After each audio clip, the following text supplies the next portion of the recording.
दोस्तों अब हम बात करने वाले हैं आपके आ जाने से, कि जिसमें आपने काफ़ी टाइम से देखा होगा कि वेदिका और साहिल बहुत दूर रह रहे थे और उन लोगों के बीच में लड़ाई हो गई थी कुछ गलतफहमी की वजह से। क्योंकि वेदिका को लगता था कि साहिल के पंक्ति के साथ कुछ संबंध है, जिससे वेदिका साहिल से बहुत नफरत करने लग गई थी। लेकिन दोस्तों कहीं ना कहीं इसके पीछे पुनीश और प्राची का भी हाथ था, ना सिर्फ पंक्ति की माँ का। क्योंकि पुनीश और प्राची चाहते थे कि कैसे भी करके वेदिका और साहिल दूर रहें और वो लोग ये घर को छोड़कर चले जाएं, जिसकी वजह से उनका घर पर कब्जा हो जाएगा। और फाइनली वो लोग अपने प्लान में बहुत ज़्यादा कामयाब भी हुए, लेकिन एंड में जाकर वेदिका और साहिल मिल ही गए, जिसकी वजह से पुनीश और प्राची की पूरी प्लानिंग फेल हो गई और वो लोग बहुत गुस्सा होते हैं और पुनीश प्राची पर भी गुस्सा होता है। और दोस्तों शो में आप बहुत ही जल्द देखने वाले हैं कि दीपक पुनीश और प्राची को एक साथ देख लेगा, जिसकी वजह से उसको शक होने लग जाएगा प्राची पर और पुनीश पर, और उसको लगने लगेगा कि जो ड्राइवर है वो कोई और नहीं बल्कि पुनीश ही है। और उसे लगने लगेगा कि प्राची का संबंध है पुनीश के साथ, और वो कहेगा कि प्राची की कोंख में जो बच्चा है वो किसी और का नहीं बल्कि इस ड्राइवर का ही है। जिससे ये सुनकर सभी घर वाले शॉक्ड रह जाएंगे और प्राची भी फिर अपनी बेगुनाही साबित करने की कोशिश करेगी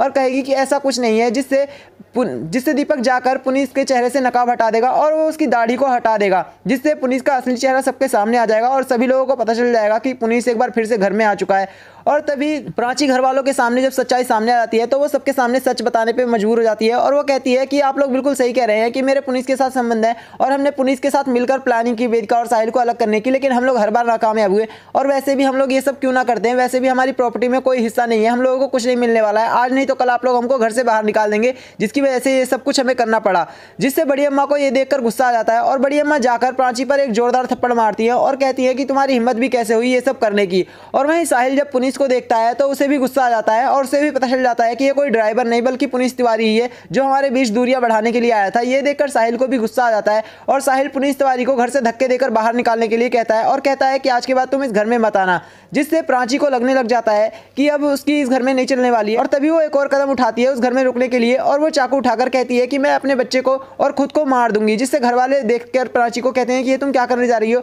और तुम पागल हो गई हो क्या। और तभी साहिल जाकर प्राची के हाथ से चाकू छीनकर फेंक देता है और कहता है कि दीदी आपको क्या हो गया है और आप ऐसा नहीं कर सकती हैं। जिससे प्राची कहेगी कि हमें फिर से एक बार घर में रहने का मौका दीजिए, जिससे सभी लोग राजी हो जाएंगे और वो कहेंगे कि ठीक है तुम लोग घर में रह सकते हो। और पुनीश बहुत खुश होगा और उसे लगेगा कि अब वो घर में रहकर फिर से एक बार अपनी कोशिश को अंजाम दे सकता है। और दोस्तों वहीं आप बहुत ही जल्द देखने वाले हैं कि सभी घर वाले मिलकर शांति के लिए घर में एक पूजा रखने वाले हैं। लेकिन तभी जो पंडित आएंगे वो देखेंगे जब पूजा कर रहे होंगे तो लाइटें चली जाएंगी, जिससे वो पंडित को लगेगा कि इस घर में किसी आत्मा का प्रभाव है और वो गुस्सा होकर वहां से उठकर चला जाएगा और कहेगा कि मैं यहाँ पर कुछ भी नहीं कर सकता। जिससे सभी घर वाले शॉक्ड रह जाएंगे और कहीं ना कहीं अब शो में किसी आत्मा की एंट्री होने वाली है। तो दोस्तों ऐसी ही अपडेट जानने के लिए आप हमारे चैनल को सब्सक्राइब करना ना भूलें।